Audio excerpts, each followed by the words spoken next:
Welcome to Generous Impact. My name is Brett Brummett. And my name is Amanda Brummett. We are joined today by Jason Dyke, the CEO and founder of Carson's Village.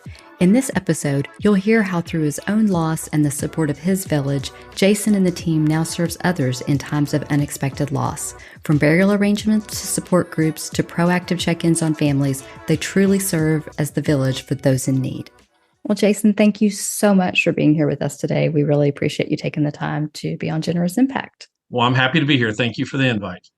Yeah. So I know being formerly from Capel and you also being in Capel, lots of our listeners are going to know you and they're going to know your story. But for those of them that don't, I'd love for you to start with telling us about your background, who you are personally and who you are professionally. Yeah. So originally I went to high school in Arlington, worked at Six Flags, best job I ever had in my entire life. I worked on the Judge Roy screen, made $3.15 an hour, and I couldn't spend it fast enough. Went to UTA my freshman year, then transferred down to A&M and became a lifelong Aggie and got my degree in civil engineering. Went to Austin for a little while to be a civil engineer, and I quit that to start a restaurant. And I had a restaurant in Austin on the UT campus. It was kind of like a Chipotle Freebirds. It was called Austin Wrap Company, and I had that and for a few years, and then I opened a second one up in Round Rock next to Dell. And the second one, things I was good at, I was great at, and things I wasn't as good at, I wasn't. And it ended up closing down after about 9 months and took both of them down. Didn't want to be an engineer anymore, so I went back to grad school. Got my MBA at A&M, and then got a job at AT&T, and I've been at AT&T nearly 21 years. And so that's kind of the Jason Dyke in a nutshell. Yeah. So you've traveled the triangle of Texas minus San Antonio, then I take it. Well, so my dad sold new homes growing up. So I went to 4 elementary schools, 1 junior high, and 2 high schools between Dallas and Houston. Ended up graduating high school in Arlington, but we bounced around between Mesquite and around Dallas, and then down in Houston and back and forth. So I learned to meet people and reinvent myself and make friends quickly, because it seemed like we'd be there for a year, then we'd move on, and I had to, almost like I was an Army brat. Yeah. Well, this will be our only show ever where we have 2 people that went to high school in Arlington and then went to UTA. I mean, kick 'em Colts, kick 'em moving Mavs. I went to Sam Houston, yes. Long, tall Texans. There you go. Well, and then you and I connected and met a couple of years ago. Actually, it was when our company was making a donation in honor of one of our employees, and your organization came up as one that was near and dear to them. You know, that donation spurred an intriguing conversation around the work on grief counseling and advocacy that you do now. But before we get into that, can you actually walk us through the need and why you first created Carson's Village? Because we forgot to mention that you were creating Carson's Village. Working at AT&T and humming right along, and had 3 boys, Alex, Ryan, and Carson, and lived in Capel and enjoyed it. And then on April 28th of 2017, my life changed forever when I lost Carson. It was a Friday night, and he had a bad day at school, but he was a great kid, straight A's, went to West, came home and was in a bad mood, and his mom talked to him, and just he was not going to be consoled. My oldest was a softball trainer, or was a trainer at the high school for a softball game. And then my middle son was at the house. And April and I went to the neighbor's house to see some work they'd done in their backyard, left Carson there, took Ryan with us, and we got hungry for dinner. So we came back to the house, and I went upstairs to get Carson, and I found him. He had hung himself from a safety rail from a bed that I built. I built him a loft for Christmas one year, and he'd taken a pair of pajamas and hung himself from the safety rail. And so I had to pull him down. Ryan had to call 911. The paramedics and police came. They left and took him to the hospital. I had to go get Alex at the softball fields, tell him what happened. We went to the hospital, and they pronounced him dead that night. And I hadn't planned my own funeral, much less my son's funeral, and I didn't know what to do or where to go. And so we left the hospital that night and called April's family and called my family, and then we called our bus family. And I called our bus family because I've got a group of friends that went to Texas A&M with, and we own a Texas A&M shuttle bus together. We bought it about 18 years ago. It's a 37-foot long, 46-passenger bus, and we redesigned the inside of it, and we use it for tailgating at A&M games. So we have a little bar inside. We have a TV in there. We've got tables and chairs.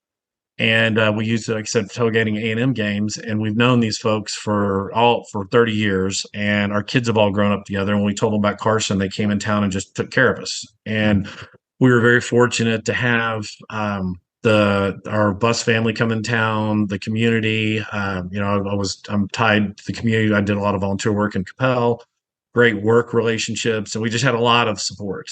And I realized how fortunate we were to have all that, and have people that came in town and supported us and helped us walk through that whole process. Wow, so you truly had a village. We had a village. We had a village that Yeah. helped us through there. Wow. Well, what a devastating thing to experience, whether you have a village or not.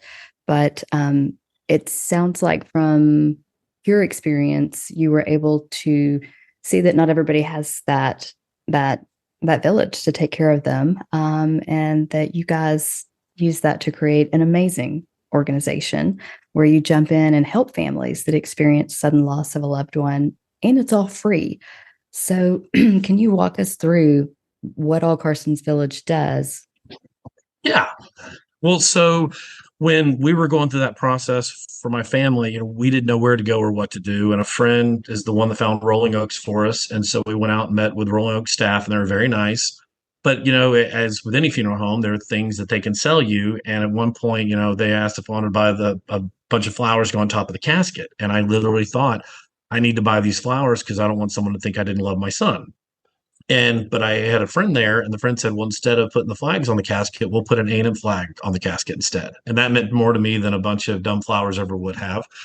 And it just made me realize that the need and the services that my friends were giving to me, that I wanted to pay forward. And so after the funeral, I did what everybody does. I went to the Google to see if there was an organization that helped families with all the things that I had help with, and I couldn't find one. And so I decided I'd owned some businesses in the past. I knew how to run a business, and I thought, what, I can start something and pay forward the generosity that was given to me and my family.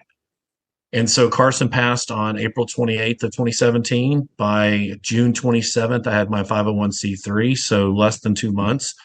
I pitched the idea to the hospital that they took Carson to that night, and they loved it. I spent the rest of the year getting everything set up. And through a connection to the Capel Police Department, we had our first family referred to us in January of 2018. And so what we did originally, we were just helping families from passing to the funeral. And it was kind of, now looking back, a little silly, but I imagined but sitting in the living room and holding their hands, and we had like sign up sheets, and we had little stickers for lasagna, so you knew what people brought. But after we started getting 7, 8, 9, 10 calls from Dallas, Fort Worth, all around, and in some parts of town that were not safe, I realized that I can't send advocates in all over the U.S. trying to help people, that it needed to be more virtual. So we adjusted the business model, and we started helping people virtually. And originally it was passing to the funeral. And then we realized it was just kind of weird to say, all right, goodbye, see you later. Because that's when the work really needs to start to help them reach their new normal. So we started our continuing support. And so our continuing support, every family that finishes our direct support gets a follow-up service. And so kind of to start from the beginning of their journey, when they're referred to us, we help them first find a funeral home that meets their emotional and financial needs. We help them find resources to help pay for it if we can in certain situations. Now, we're not funded to pay for funerals, and there's not a lot of money out there, but in certain situations there is some. So we'll help them with that. And then once we figure out where they're going and how they're paying for it, then we can start talking to them about, are there kids in the house? Who else needs help? What's going on? And we can really kind of dig in. And then after the funeral and everything is said and done, we will go in and we will help them by following up with them to make sure they're getting the resources they need. So every family gets a call at 30 days. And that's one of those things where that's the family leaves, you're sitting by yourself, you're having to figure out what your new normal looks like. And that's when it gets really tough. And so we give everybody a call. And if they're doing okay, then we'll call them back quarterly. If they're not, we'll follow up with them to get the resources they need. And most times, it's about 81% of the time, they're getting better. It's tough. They're having a hard time, but they don't really need that much. But about 19% of the time they really need resources. They need other things. And sometimes we have situations where they have thoughts of self-harm. So we've got to jump into action on that. And then we follow up with them. And originally our continuing support was a year, But we found that I thought everybody would be getting better over the year, and the data that we had showed they weren't, and I couldn't figure out why. And then I realized that was the first year of everything. That was the first birthday, the first holiday, the first back to school, the first all the first. And so we extended our service from 1 year to 2 years and might have to do 3 years. I don't know once we start seeing the data because I want to see the trend come back up where they're getting better. They're having to they're figuring out the new normal, the new life that they're going to lead, and we want to make sure we walk hand in hand with them through that whole process. So, and that's very high level. We have a group support that we offer free of charge twice a month. We have a peer-to-peer program. We have vetted counselors. We have all kinds of things, but that's the gist of the services that we provide. It's pretty awesome. I mean, so your advocates, I mean, they're working alongside these families for quite a while. Is it a like one advocate to an entire family, an advocate per family member? And then I know you said you're getting to that 2 year mark. I mean, are there instances where that doesn't take that long Well, or? so what we do is we have one advocate per family, and that advocate will go in and identify where there's need within that family. And so we've developed a really comprehensive tool with Salesforce where my advocates all have Microsoft Surfaces and they can text, make phone calls, and email all through Salesforce. So they stay in constant contact with the family. The family can reach out back out to them. Once they work with them and identify the resources they need, they'll find those resources. And then once they go into the continuing support, we have someone on our team that calls them. Now, all my advocates have their masters in social work. The initial callbacks, the person does not have their master's in social work, but it's just a little quiz. Hey, how are you doing? How are you feeling? If it is something where we need to spring into action, we need somebody that can help. We refer them back to our advocates, and our advocates will take over and find all the resources that they need. And usually, it's a one advocate to a family situation where they'll help them go through that process. And once they get to know them through the direct support, it's really a little bit of a bond that builds because they know them, they're used to them, they trust them, and it's easier to talk to them and really get down to what it is that they need to support themselves. That's incredible. Do you find, not so much on the advocate side, because getting a master's takes a while, but for your regular volunteers, do your recipients ever become volunteers in the organization? Yes, they have. So we have a peer-to-peer program, and so we've had people now. It takes a little while because we do ask that our peers are 2 years out of their loss, but where people can come back and they can volunteer to be a peer. We've had families plan our golf tournament and support us. One of the most meaningful things. It was a woman that had come over from Africa, and she was a refugee, and she was pregnant, and she had her baby, and she lost her baby. And at the funeral, she didn't know anybody over here, so there were only, I think there were 5 or 6 nurses that were at the funeral, and that's all that went with her. And they helped support her, and we had my advocate helped her through that process. But a year later, we had I think it was North Texas Giving Day where we were asking for donations, and she donated $100. And that woman Wow. had no, I mean, $100 was probably so much money to her, and she gave $100, and that things like that really mean a lot when families donate back. They play in the golf tournament, they volunteer with us, they spread the word on Facebook. Many families have done fundraising pages for us on North Texas Giving Day where they'll spread the word to other people. I was recently down in Houston for an event because we support the Houston Independent School District, and two women, two of the wraparound specialists, came up and gave me hugs just to say Oh, thank you for all that we had done. So, it's neat. You can see the impact that we have on families, and that really is the reward and what we like to see because that impact is helping those families get through a really, really dark time. yeah. So your human connection is huge. Sounds like you're doing amazing things there. I also was wildly impressed with your resource library on your website. Just as I was looking through it, preparing for the show, I learned so much that people need to know, whether it's a sudden loss or an expected loss. So I'm curious, which resources do you find people most appreciate and use in there? Well, it's all of them. I mean, it really, and I say that jokingly, but every family situation is different. Every family has different needs.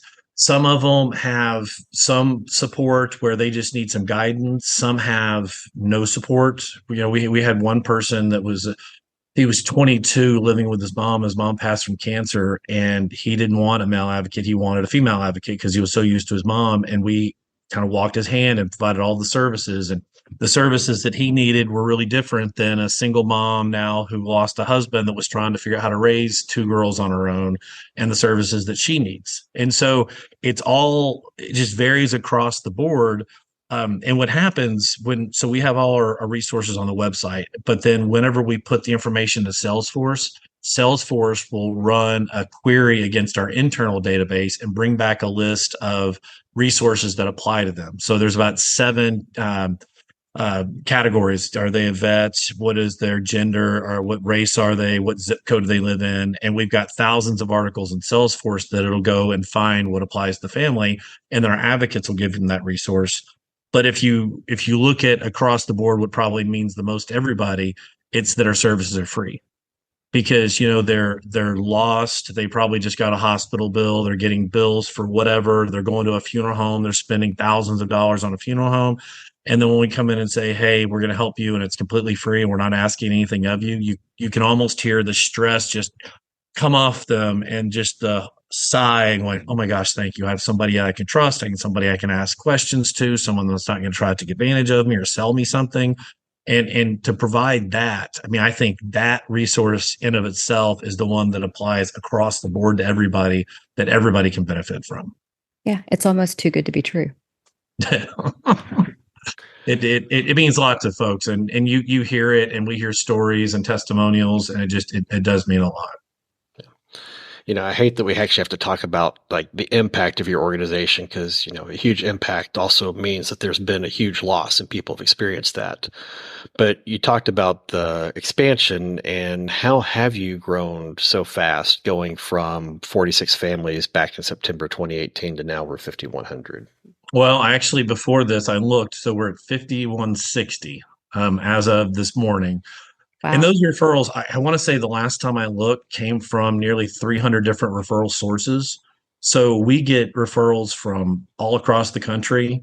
Right now, we do have partners that we partner with that fund the services that we provide.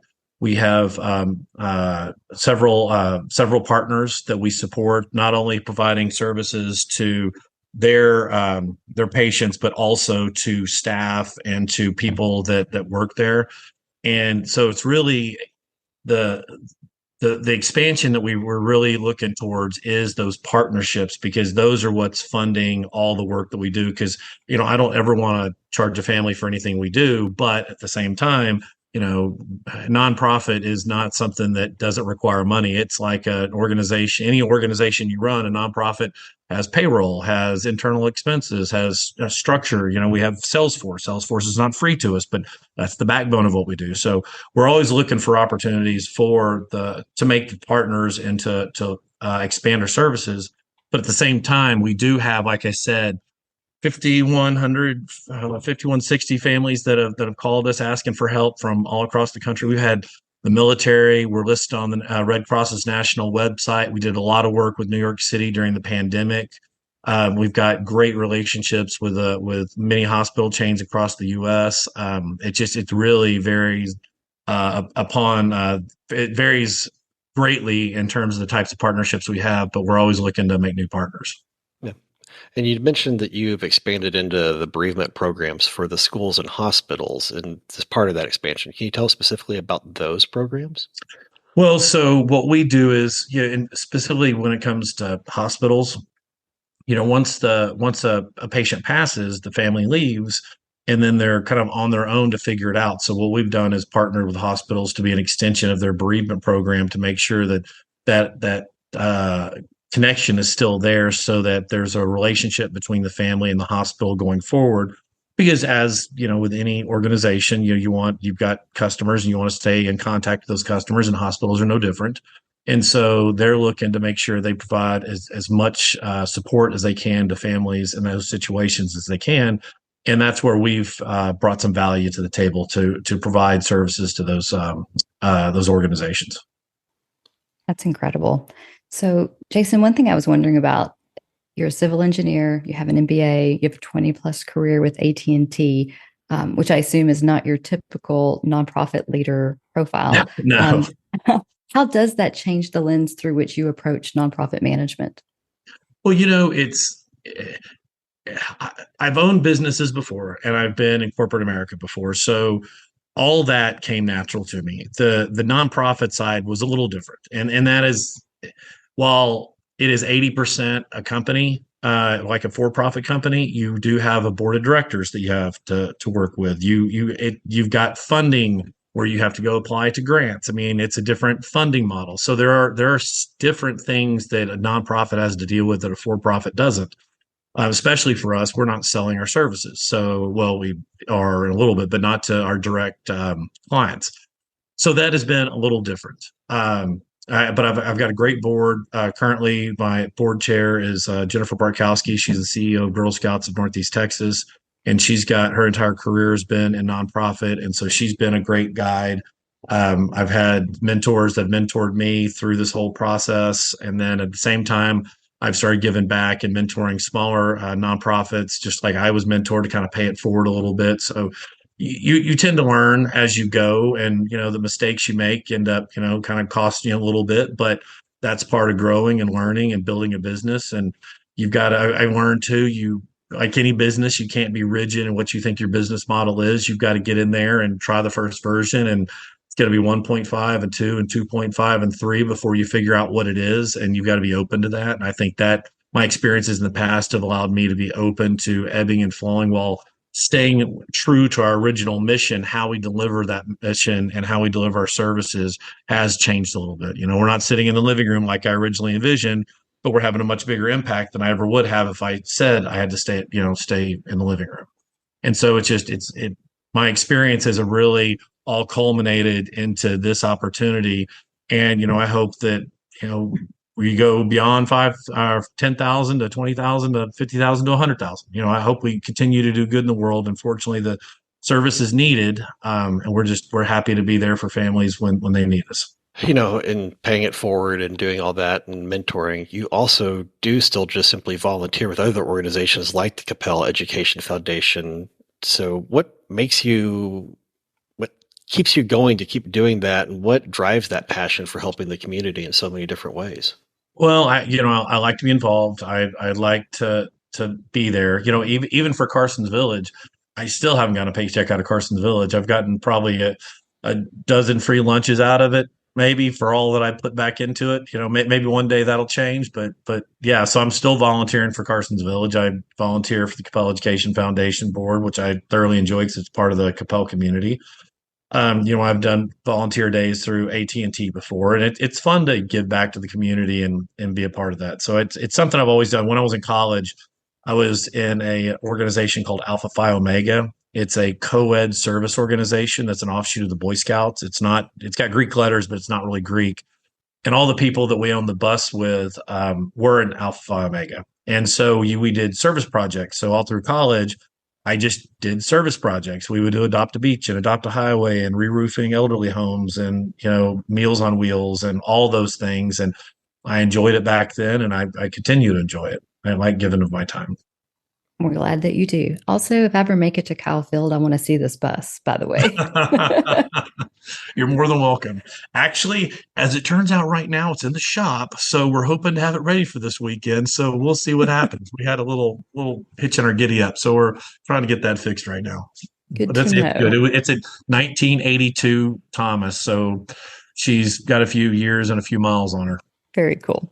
Well, as we start to wrap up, Jason, what is next for Carson's Village? Well, honestly, continue to expand our partnerships. We're looking to continue to roll those out in Texas and throughout the country. We're always looking to get better and improve the resources that we can provide to our families. We're continuing adding things to our website, adding things into Salesforce, doing it better.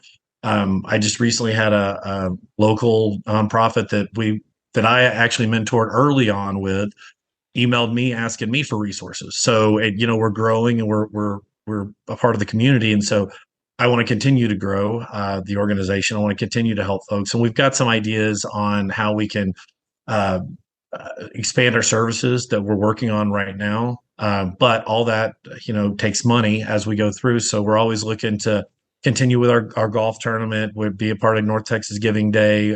There's a donation button on our website. So anybody listening, feel free to donate to help us, with our services, because everything we do is free to the families, like I had mentioned. And I don't ever want to change that. That's core to who we are and our mission. And I think that's a really important part of what we do. But to continue to expand our partnerships is what I'd like to focus in 2024, and that's part of our one of our major milestones.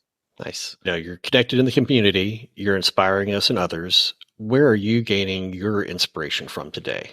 I just think so. I went to West in Capel, and they were celebrating the Day of the Dead, and I didn't know they were doing that, and they had a picture of Carson, and I'd never written to Carson or done a note or anything, and I left a note as picture.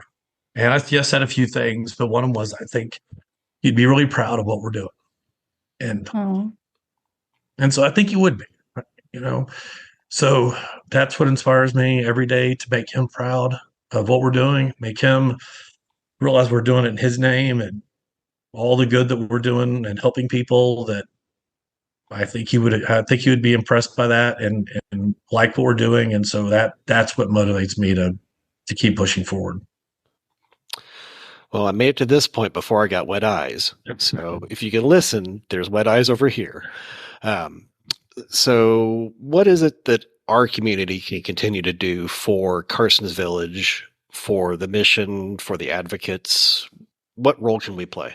Help us spread the word. The more people that know about us, the more work we can do. Unfortunately, this organization really, people don't want to know about us until they have to know about us, and they want to forget about us, and that's just kind of the way it works.